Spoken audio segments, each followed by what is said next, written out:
Good morning दोस्तों। BSSC का नया सेट है, 11 नंबर, सेट नंबर 11 होगा।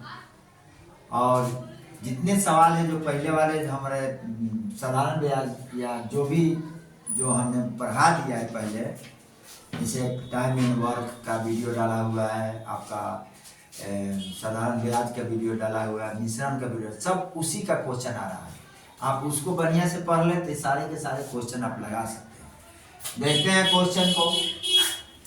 कह रहा है कि किस वार्षिक प्रतिशत ब्याज की दर से किसी राशि का 10 वर्षों में साधारण ब्याज मूलधन का 2/5 होगा। मूलधन का 2/5 होगा। क्या किस वार्षिक प्रतिशत ब्याज की दर से 10 वर्षों का साधारण ब्याज, यानी 10 वर्षों का साधारण ब्याज यानी एसआई बराबर मूलधन का यानी P का 2/5 है। इसको नीचे कर लीजिए तो एसआई बटा में P इक्वल टू 2/5, यानी मूलधन 5 रुपया, साधारण ब्याज 2 रुपया। ठीक है, मूलधन 5 रुपया हो गया, साधारण ब्याज 2 रुपया हो गया। तो आप क्या करेंगे, क्या निकालना है आपको, दर निकालना है। तो दर बराबर क्या हो जाएगा, ब्याज गुने 100, ब्याज गुने 100 और बटा में समय आपका दिया हुआ है 10 वर्ष, तो यहाँ समय लिख लीजिए, यहाँ समय लिख लीजिए 10 वर्ष, तो यहाँ लिख लेंगे मूलधन गुने समय यानी 10 वर्ष। ठीक है, अब इसको काट दीजिए, 10 यहाँ 100, 5 गुना 10, 2 गुना 4 यानी 4%। ये आपका क्या हो जाएगा मेरे दोस्त, आंसर हो जाएगा। कहीं किसी तरह की परेशानियां इसमें नहीं होगा, एकदम इजी मेथड, जैसे कर रहा वैसे सवाल को लगा दिया। ये तो आसान है। ये आपका दूसरा नंबर क्वेश्चन कर रहा है कि 18 गुने 15 माइनस 12 गुने 20 बटा में 140 गुने 8 और प्लस 2 गुने 55। कुछ नहीं, आप क्या कर ले, इसमें दो के कॉमन ले लें, तो 2 के कॉमन ले लेते हैं तो 2, तो यहाँ क्या बचेगा 9 गुने 18, 9 गुने 15 और माइनस इसमें से 2 निकल गया तो 6 गुने 120, 6 गुने 20 बटा में यहाँ भी ले लीजिए 2 का कॉमन, 2 और 2 का कॉमन ले लीजिए, तो 2 का कॉमन ले लेते हैं तो कितना हो जाता है 140 गुने 4 गुना 8, 4 गुना 8 और 2 इसमें से ले लिए तो निकल गया, तो क्या मिला 55 मिला। 2 को काट दीजिए, अब 15 9 35 से 135, 15 9 35 से, अब 20 6 20 से 120, अब बटा में 14 चौका 56, 560 और प्लस 55। इसको घटा दीजिए तो मिलेगा कितना आपका, 5 के 5 1 का 1 को 15 मिला, आई मिलेगा 5 के 5 6 5 11 के 1 का 5 है 1, 6 5 11 के 1 5 1 6, 15 से 5 से कटेगा, 5 1 5 5 10 5 से कट गया, 5 1 5 5 2 10 5 3 15, 5 से कट गया 5 3 15। अब आ गया आपका का, ये भी कट जाएगा 3/172, 3 चौका 12, 3 1 41 में 1/41। ये आपका क्या मिलेगा, आंसर मिल जाएगा। नेक्स्ट क्वेश्चन मेरे दोस्त देखते हैं। क्वेश्चन एकदम ही आसान है। कहा कि 3 समान क्षमता की बोतलों में दूध और पानी के मिश्रण का अनुपात 2:1, 3:1 और 2:3 में है। अगर 3 बोतलों को एक बड़ी बोतल में खाली किया जाता है, बड़ी बोतल में क्रमशः दूध तथा पानी का अनुपात क्या होगा। 3 बोतल है, फर्स्ट बोतल, सेकेंड बोतल, फर्स्ट बोतल, सेकेंड बोतल, थर्ड बोतल, ये ले लिए। तो इसमें 2:1 है, इसमें कितना अनुपात है 3:1 है, और इसमें कितना अनुपात है 2:3 है। ये टोटल कितना हो जाएगा 5, ये टोटल 4, ये टोटल मिश्रण 5 हो जाएगा। तो यहाँ लिखेंगे दूध, यहाँ लिख देंगे, ये 3 हो जाएगा आपका, 2 है 1 3, 3 है 1 4 और 2 है 3 है 2 5। इधर लिख देंगे दूध और पानी। अब ये तीनों बोतल को इसमें जोड़ देंगे तो ये कितना हो जाएगा, 2 बटा में दूध को ले लेते हैं तो 2 बटा में 3 प्लस 3 बटा में 4 प्लस 2 बटा में 5। अब इसको जोड़ देते हैं तो कितना मिलता है मेरा एलसीएम, 5 चौका 20, 20 3 60, अब 20 3 60, 20 दूना 40, 15 चौका 60, 15 3 45 प्लस 12 पंचे 60, 12 पंचे 60, 12 गुना 24।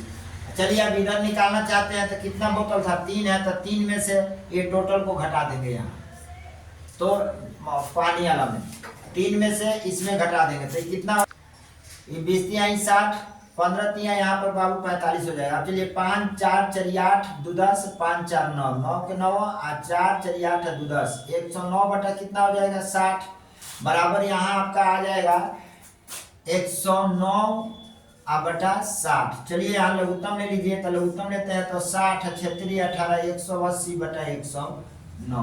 अब क्या करेंगे आप, 109 बटा में 60 इक्वल टू एक का एक को यहाँ 7 के साथ 71 बटा में 60, 60 से 60 काट दीजिए, यहाँ आपका आ जाएगा 109 अनुपात 71, यानी जो खाली चौथी बोतल होगी, बड़ी बोतल जो खाली होगी उसमें दूध और पानी का अनुपात आपका 109 अनुपात 71 होगा। यही आपका आंसर हो जाएगा। ओके, आप एकदम रेशियो से एकदम ही आसान, एक और इसका तरीका है, उससे भी बन जाएगा। दूध को दूध में जोड़ लीजिए, पानी को पानी में जोड़ लीजिए।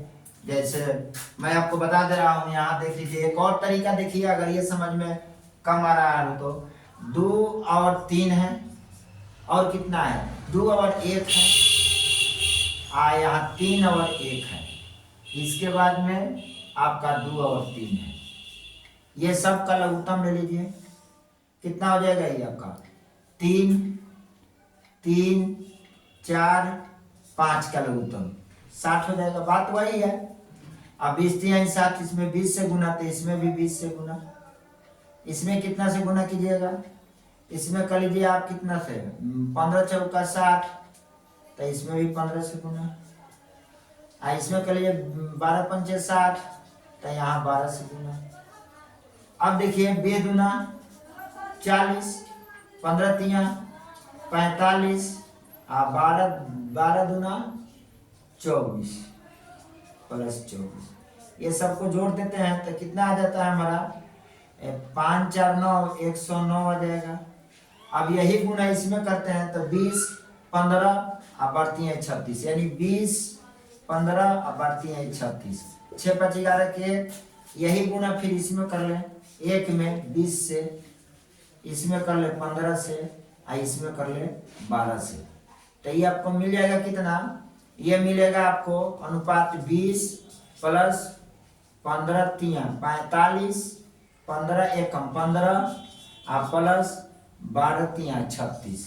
इसको आप क्या करें, जोड़ दे अनुपात में, तब 5 6 5 11 के 1 3 2 5 3 2 5 1 6 1 7 71।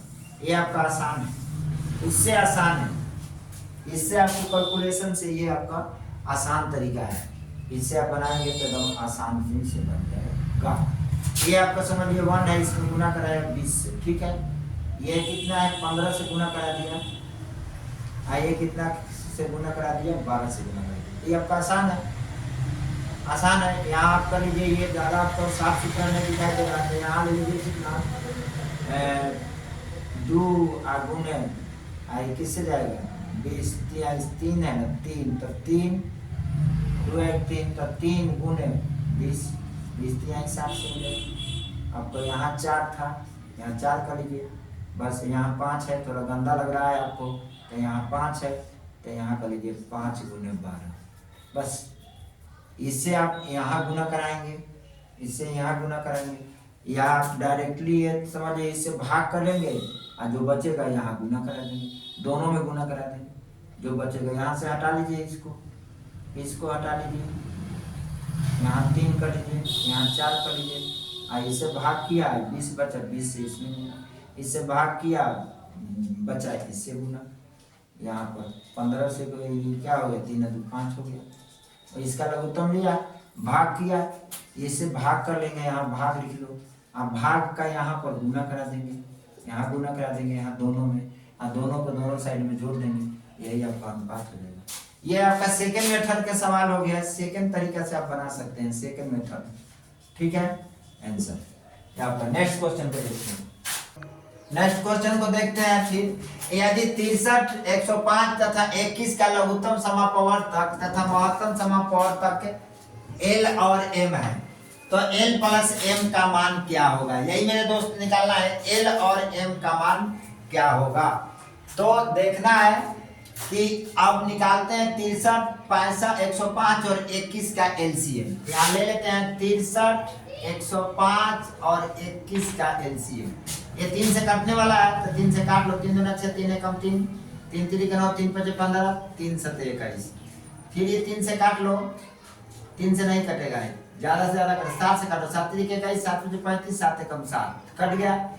3 7 21 और 21 5 21 तिया 21 तिया हो जाएगा आपका 63 और 63 पचे 3 5 15 के 5 6 5 30 आए 31 315 आपका। और m कितना हो जाएगा, ये आपका l हो गया एलसीएम, यानी 63 105 और 21 का एलसीएम निकालते हैं तो आपको क्या आ जाएगा 3 गुने 3 गुने 7, 3 3 का 963। इसका निकालते हैं तो 3 3 3 का 9, 1 5 1 5 3 गुने 5, 3 3 के 9 9 5 45। आप 45 आपका 105 के फैक्टर कर देते हैं 3 से, तो 3 3 के 9, 3 5 15 और 7 5 3 3 5 7 हो जाएगा। और 21 का 3 गुने 7 हो जाएगा 3 7 21। तो आप ये समझिए कि आपका एलसीएफ होता है, एलसीएम टोटल हो जाएगा 3 3 5 3 5 गुने 3 5 गुने 7 गुने 7, एक ही को 3 निकल गया, एक और 3 गुने 3 3 5 15 15 3 45 45 सत्ते 45 सत्ते 7 5 के 7 35 के 5 हाथ में 3 है 7 चौक 28 29 31, यानी 315 आ गया। एचसीएफ यहाँ आपका आ जाएगा जो सब में मिलता होता है, एक एक एक 3 मिल रहा है, आगू ने 7 7 7 7 मिल रहा है, तो इस 7 तरीके 21 हो गया। तो ये आपका क्या हो जाएगा, m का वैल्यू हो जाएगा और ये आपका l का वैल्यू हो जाएगा। अब क्या करेंगे, l प्लस m निकालेंगे तो यहाँ लिख देंगे l का वैल्यू कितना है 315 और प्लस 21 बराबर 5 1 6 2 1 3 3 के 3, यही आपका क्या हो जाएगा, आंसर हो जाएगा। ठीक है, लोगों के पास पढ़ाई का घमंड बहुत है, पढ़ाई का घमंड बहुत है, लेकिन घमंड का घमंड होना चाहिए इंसान के पास। घमंड का घमंड है कि नहीं है, पढ़ाई का घमंड है, घमंड का घमंड है। तो चलिए देखते हैं मेरे दोस्त, बहुतों को देखोगे तुम, एकदम क्वेश्चन बनाएंगे तेजी में लिखेंगे, अगला को समझ में आए न आए कुछ नहीं, और वीडियो बनाए, यानी मतलब कि नॉलेज का घमंड है, घमंड का घमंड नहीं है। घमंड का घमंड होना चाहिए, नॉलेज का घमंड नहीं होना चाहिए। घमंड को समझना चाहिए घमंड है कि नहीं।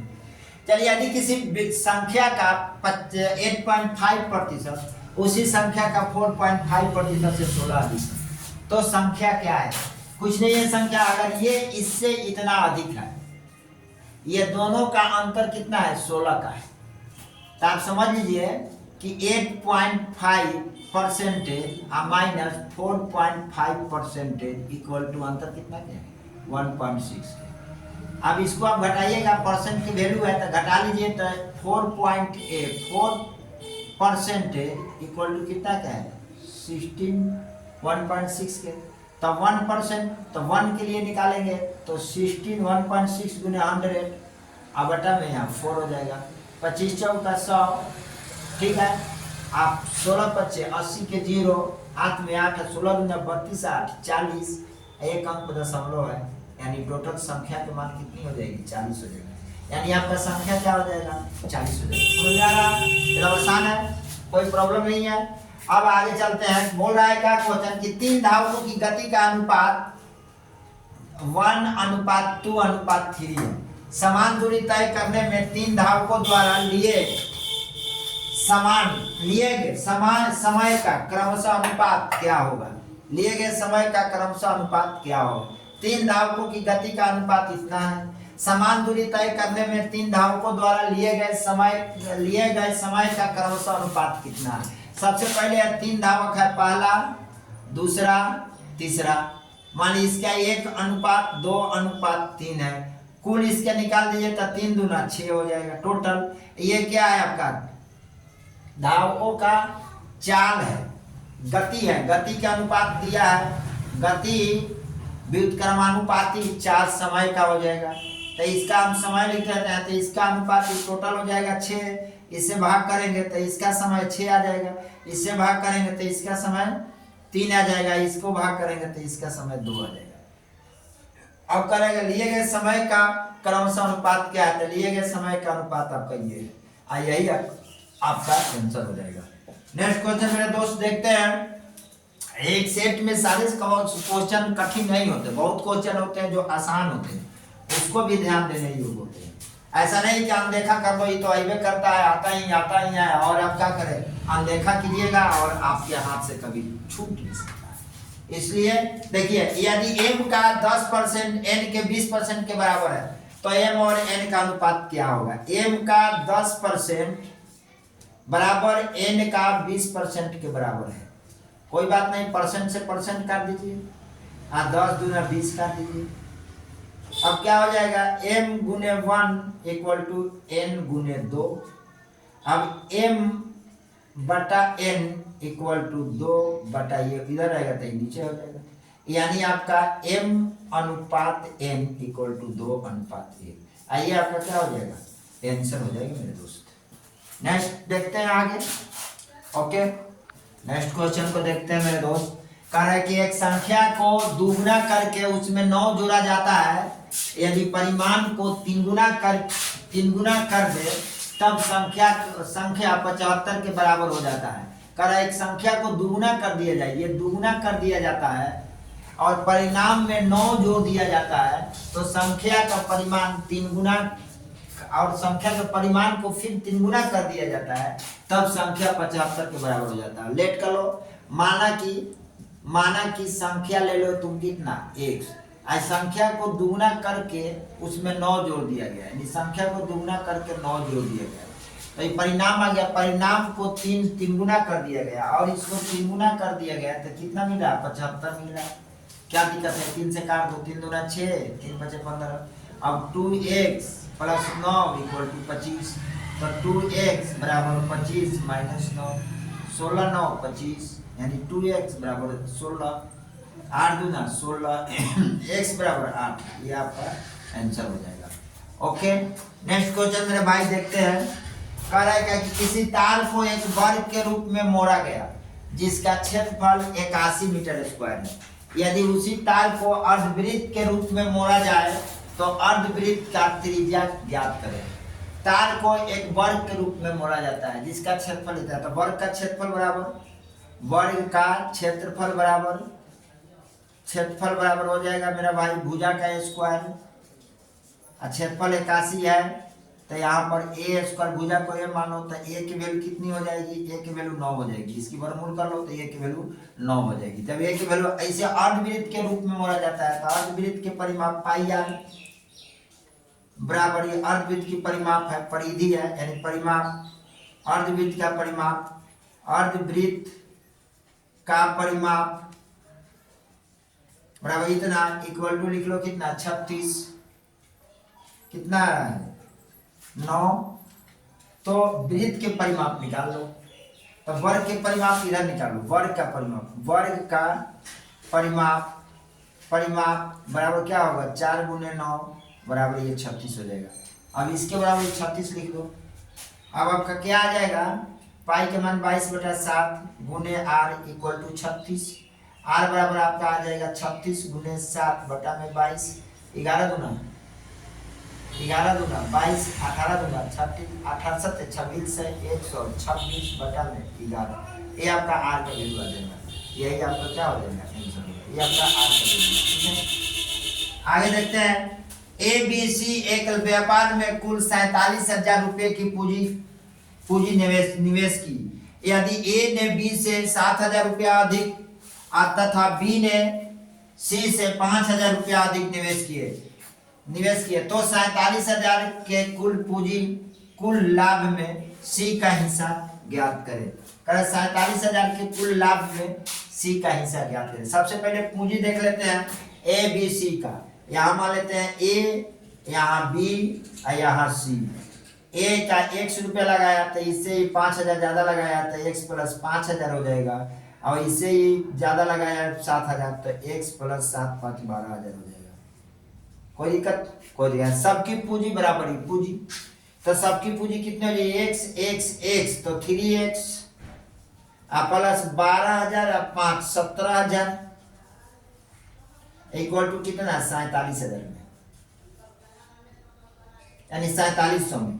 12 5 17 17,000, 47,000, 47,000 है। कुल पूंजी कितना है? 47,000 है। अब हम क्या करेंगे? 3x बराबर 47,000 कुल पूंजी है, तो 47,000 माइनस 17,000। अब इतना आपका आ जाएगा 3x बराबर 3000। ये 0 के 0 और 4 में से 1 गया 3, 17,000। 12,000 12,000 और 5,000, 12 5 17,000। क्लियर बात है? 3 या 30, x बराबर 1000। x बराबर 1000 तो इसकी पूंजी कितनी हो जाएगी? x की वैल्यू आ जाएगा तो इसकी पूंजी हो जाएगी। अब इसका पूंजी निकाल लेते हैं।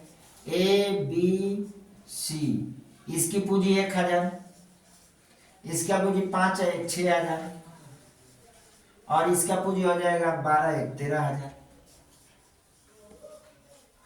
अब 3 0 से 3 0 काट दो। अब ये आ जाएगा 13, ये हो जाएगा 6, ये हो जाएगा 1। लाभ की तुलना ले लेते हैं। ये आपका समय मान लेते हैं 1 गुने 1 बरस के लिए, तो 13 पूंजी गुने समय इक्वल टू लाभ होता है। ये पूंजी हो गया, गुने इस समय बराबरी क्या हो जाएगा? लाभ हो जाएगा।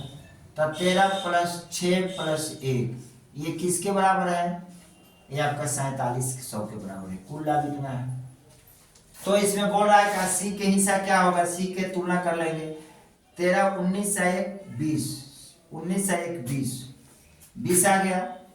तो यहाँ लिख देंगे 4700 बटा में 20 और गुने सी का हिस्सा 1 निकाल दो।